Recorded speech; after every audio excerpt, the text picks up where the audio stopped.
Software technology park India STPI ವತಿಯಿಂದ ದಾವಣಗೆರೆಯಲ್ಲಿಂದು ಹಮ್ಮಿಕೊಂಡಿದ್ದ ಕೃತಕ ಬುದ್ಧಿಮತ್ತೆ ಕೌಶಲ್ಯಾಭಿವೃದ್ಧಿ ಕಾರ್ಯಾಗಾರಕ್ಕೆ ಸಂಸದರಾದ ಪ್ರಭಾ ಮಲ್ಲಿಕಾರ್ಜುನ್ ಚಾಲನೆ ನೀಡಿದರು. ಈ ವೇಳೆ ಎಸ್ಟಿಪಿಐನ ನಿರ್ದೇಶಕ ಸಂಜಯ್ ತ್ಯಾಗಿ ಸೇರಿದಂತೆ ಹಲವರು ಉಪಸ್ಥಿತರಿದ್ದರು.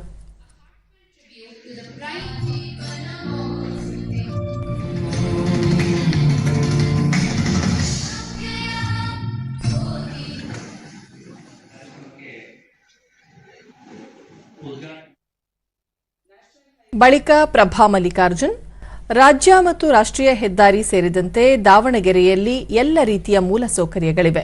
ಇದು ಮಾಹಿತಿ ತಂತ್ರಜ್ಞಾನ ಕೇಂದ್ರವಾಗಲು ಪೂರಕ ವಾತಾವರಣವಿದೆ. ಇದರ ಸದುಪಯೋಗ ಪಡಿಸಿಕೊಳ್ಳಬೇಕಾಗಿದೆ ಎಂದರು.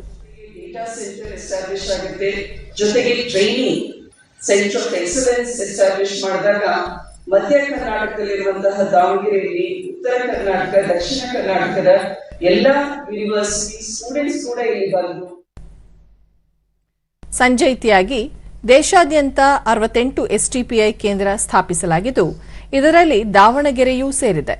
ಜಿಲ್ಲೆ ತಾಂತ್ರಿಕ ಮತ್ತು ಸಾಂಪ್ರದಾಯಿಕ ಇಂಜಿನಿಯರ್ನಲ್ಲಿ ವಿದ್ಯಾರ್ಥಿಗಳಿಗೆ ಉತ್ತಮ ಕೌಶಲ್ಯ ನೀಡಲು ಸಹಕಾರಿಯಾಗಲಿದೆ ಎಂದರು.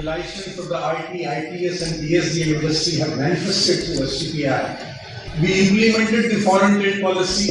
We helped the state government to devise their new IT policies, and that is how the 35-year journey has happened in this country.